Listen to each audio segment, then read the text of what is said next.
দেখো কি বলছে, অবস্থান পরিবর্তন না করে বিন্যাস। ভাইয়া প্রশ্ন যদি বলে যে কোনো নির্দিষ্ট বস্তু অবস্থান পরিবর্তন করবে না, তাহলে সে তো বিন্যাসে অংশ নিবে না। বিন্যাস মানেই আগে পিছে পাশাপাশি দুইটা স্থান পরিবর্তন করে করে নতুন নতুন বিন্যাস পাওয়া যায়। তো কোনো একটা বর্ণ কিংবা কোনো একটা বস্তু যদি একদম ফিক্স হয়ে থাকে, যে সে একটা জায়গায় নির্দিষ্ট হয়ে থাকবে, সে নাড়াচাড়া করবে না, মুভ করবে না, তাহলে সে বিন্যাসে অংশই নিবে না। দেখো ম্যাথ করি, যারা স্থান পরিবর্তন করবে না মানে অবস্থান পরিবর্তন করবে না, তাদেরকে বিবেচনার বাইরে রেখে বিন্যাস করতে হবে। কারণ খেয়াল করে দেখো, তারা তো বিন্যাসে অংশ নিবে না, এই কথাটা ভালো মতো বোঝো।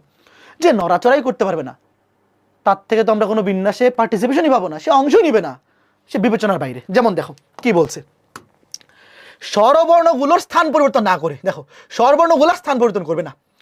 এই যে ডিরেক্টর শব্দটির অক্ষরগুলো কত প্রকারে সাজানো যায়, তো খেয়াল করে দেখো ভাইয়া, স্বরবর্ণগুলা যদি স্থান পরিবর্তন না করে, তাহলে স্বরবর্ণগুলা বিন্যাসে অংশ নিবে না, বলে বাদ।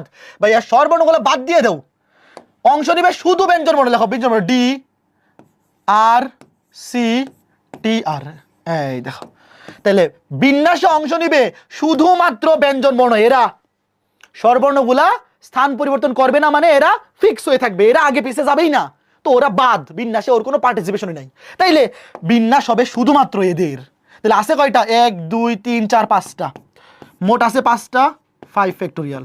এর মধ্যে 2টা আছে আর 2 ফ্যাক্টোরিয়াল দিয়ে ভাগ, 120 কে 2 দিয়ে ভাগ করলে 60। কে বুঝছো ভাইয়া?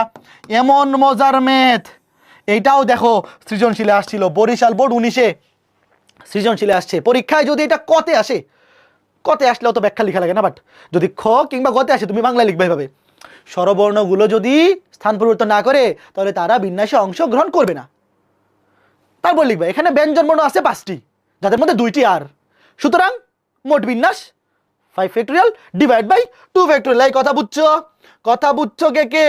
ঠিক আছে। এরপরে দেখো এই যে এই ম্যাথটা কি বলছে, চমৎকার একটা ম্যাথ। দেখো পারমুটেশন, বিন্যাস ইংলিশ হচ্ছে পারমুটেশন শব্দটির বর্ণগুলোর কোন স্বরবর্ণের অবস্থান পরিবর্তন না করে, এই দেখো সেম ম্যাথ, এটা পারবো না? স্বরবর্ণের অবস্থান পরিবর্তন না করে, ভাই যার অবস্থান পরিবর্তন হবে না সে বিন্যাসে অংশই নিবে না। তো এই যে এখানে খেয়াল করে দেখো, স্বরবর্ণ আছে 5টি, ওই 5টা স্বরবর্ণ আগেই বাদ, ওই 5টা স্বরবর্ণ কি আগেই বাদ।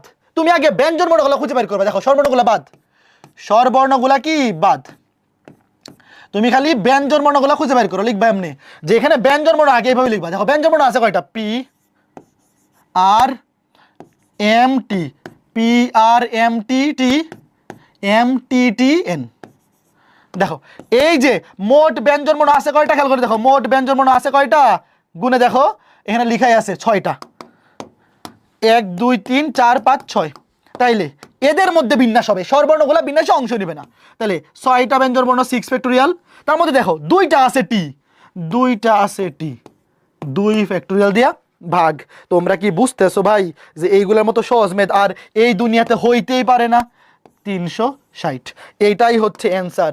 এটাই কি অ্যান্সার, 360 ভাবে।